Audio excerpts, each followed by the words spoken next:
Hi, my name is Juan Tremino, and today I'm going to present my case study on the use of technology during distance learning, a perspective of the case manager. So the goal here is to look at what districts did to implement policy in terms of student support and see what new technology case managers found in terms of how to best service students and do so in an efficient manner. The reason why this study is important is because in a perfect world, online learning and asynchronous learning in general really gives students the opportunity to take classes at any time and to access their classes at any time, to work anytime. But if structured improperly, what happens is that we set up students to suffer more than they do in an in-person setting. Um, so there needs to be proper structure and support, and I can pay testament to this when I look at what my district did, and there was not enough planning. Everything's kind of been reactive as opposed to proactive. So what we're seeing is a bunch of systems that are set up in place that don't allow for efficient student service. My overarching research questions were: how have you utilized technology to connect with the students and service individual needs in the K through 12 setting, and what are the weaknesses with this modality of learning? I had three 30-minute plus interviews and 13 responses to my 9-question survey. I used Axio coding in Vivo, and this was a case study. I had 4 themes in terms of my findings. 13 participants in total, all working in resource specialist positions in the K through 12 setting, all from Southern California high schools. My case selection reasoning was to obtain a meaningful perspective within the realm of student support with respect to distance learning. The idea was that hopefully I'd see some new tools that allow for efficient student support in cases of pandemics, in cases of emergencies. In terms of my trustworthiness, I utilize triangulation, member checks, and having my positionality being upfront. I wanted everything to be transparent so that participants felt safe to really convey what they had to share. In terms of my breakdown of findings, they come down to 2 main categories and 2 subcategories.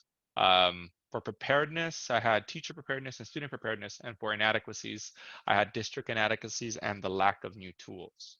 In terms of the positives, in terms of teacher preparedness, one quote that really stood out to me was that my colleagues have been more beneficial. I want to give them the district support and tech paycheck, but no, I don't feel the district has supported us at all. So what we're seeing is that teachers are stepping into that role that the districts should be, stepping into that show me how and show me the means of supporting students, and their colleagues are showing them more than what the district's providing. Um, Another quote said, but I feel like we're all in the same boat, and I don't think they've been provided the training, because it's very hard as a case manager when I'm tracking down students and monitoring them and I find out that they're required to get extra time shortened assignments, and the system is not allowing general ed teachers to do so. So if the teachers are working within a system that doesn't allow for these accommodations to happen, or the teachers don't know how to do these accommodations, what we're doing is we're really setting ourselves up where we're playing catch up the majority of the year, and these students are not receiving their accommodations, and then we have to go back to accommodate um, assignments that weren't accommodated for previously. Um, and in terms of preparedness for online learning, what one another case manager shared is that some teachers really felt that they could just go in and move their online class that they had it in person and just shift it into the online learning, but they're not taking into account how little they're seeing their students. They're not taking into account them not being able to see the students and help them one-on-one. These things, as well as the emotional taxation in terms of students struggling, has really set us up for having to really reflect on what we've done so far and adjust it to what we need to do. In terms of student preparedness, what this really has opened up for is a little bit more exposure of students in terms of the use of technology to advocate for themselves and the use of technology as a means of seeking support. So it just gives students the opportunity to do what they're going to do in college, and then send professional emails and book appointment times. Without this pandemic, these case managers shared that they're not sure if they would have garnered this experience. In terms of new tools, the only positives that I've gotten out of this was that they found a new calendaring app, and they found a new screen sharing app, uh, and Zoom. Um, Other than that, that was pretty much all I've seen. And then that they've been showing PDs, but it's really coming down to case managers having to go look for those PDs and do so on their own time. And like I said, in terms of the positives from the districts, it's mostly just YouTube videos and links that they do self-navigated and on their own. No no proactive means of support, no clear and concise means of student support. There's not really anything in terms of student support that I got from any of my participants or that I've seen in my district, for that matter. In terms of the negatives, in terms of teacher preparedness, a lot of what we're seeing is that teachers think that, oh, well, they have unlimited time to do assignments. One teacher said here that a lot of teachers have this idea that they've given extra time, and what else can they do? That's their accommodation.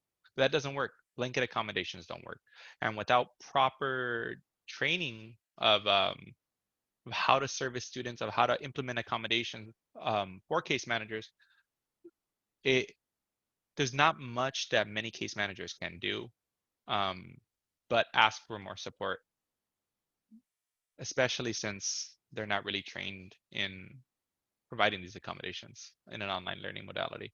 Um, in terms of my survey, 80% of case managers showed that they felt that they were not prepared for distance learning. Um, One standout quote was that I feel that everyone's doing their own thing when it comes to case management, and that there hasn't been a uniform idea on the way to we support students. Um, Another teacher shared that they don't feel that their roles have been clearly defined, that they see their functions being shifted from a case manager of students, a special ed teacher, which they got hired for, to being a case carrier, teacher, counselor, psychologist, all in the same time within the same realm for those same students. And it's really caused a lot of students to become burnt out. In terms of student preparedness, um, the truth is that my participants shared that students are 20 out of 100 in terms of preparation. There's this assumption that students have this innate exposure to technology because they're young, but that doesn't really prepare them to learn in the online learning modalities or to be professional in the online learning modalities. There was also this sentiment that students who are in RSP or mainstreamed are the ones that are struggling the most, and that comes from possibly not being able to have access to their case managers. Most of their case managers are also STC teachers, and if you're not in those STC classes, you're not able to see your students throughout. They're not able to see their case managers throughout the day, so that's leading to possibly diluted accommodations. In terms of new tools, I didn't get much. This is the area I really wanted to focus on, and besides Calendly, besides Zoom, besides Canvas, which were the things for online learning and not really how to service students, there was really no tool really being discussed. There is an overall agreement that there's a serious lacks and gaps in support for students when it comes to supporting students with special needs with regards to technology. Students entered this pandemic unprepared and are currently no better than they were when they started. And teachers entered this pandemic unprepared to service students at this moment. It cannot be said that they can service students adequately and as efficiently as they were in the in-person setting. In terms of district inadequacies, everything's been, from what I got from my case managers, my participants, was that everything that's being given is being given in an email, like watch this video or do this online course, but it's not really hands-on training on how to write an IEP, to how to write accommodations, how to implement accommodations, those things that really make a difference for students. As we look at my data, there were 4 questions that gave a clear indication of where we stand in terms of student support in this distance learning. Um, what we're seeing here is that it's really spread out on how prepared they feel, or I mean, on how well they're able to service students.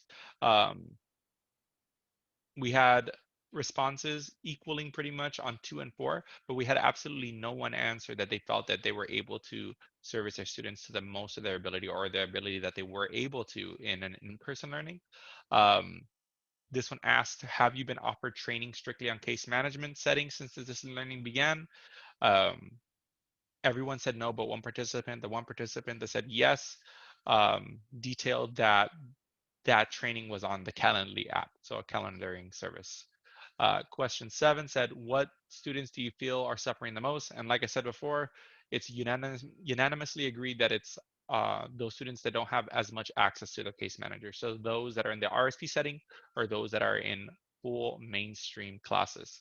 Um, and what we're seeing is that we're having multiple students with at least one DRF, a fair amount of students with at least 3 Ds or F, and still even more students with at least 5 Ds or Fs. Um, this breakdown shows that there's a lot of students failing classes, and unless the district steps in to do something, these kids are not going to get the credits that they need to graduate. Um, when we reflect back on this case study, we need to do more to be prepared. Everything that we've seen has been reactive as opposed to proactive. We had a summer to get ready, and I don't feel that, from what I'm seeing from the districts, is that I don't think they did enough um, to prepare for this. Maybe they were prepared for online learning, but I don't think any consideration was taken in terms of how to support students with disabilities, or not much. And more needs to be done to provide for efficient student support. Um, Also, one thing that came up several times was that during the time of emergency is not the time to try new things. What we're seeing is that we had several schools implement a new, that they were using Blackboard before, and they switched to Canvas or another online learning service, and that really added more to teachers' plates trying to learn a new platform when they should have been focusing on making their instruction more accessible to their students. And that also limited their familiarity with tools that are offered on that service in terms of accommodating for students. Um, and there needs to be a clear and outlined definition of the roles of case management, and what parties are responsible for what. Because right now it's falling down all on the case managers on why your student didn't show up to class, what's wrong with the student. He's not actively engaged in class. He's not showing up to class. He's not turning in assignments, and the case manager can't be the end all be all to try to find these answers. Um, there just overall needs to be more structure for student support and more thought into planning for it. And that'll be that. Thank you.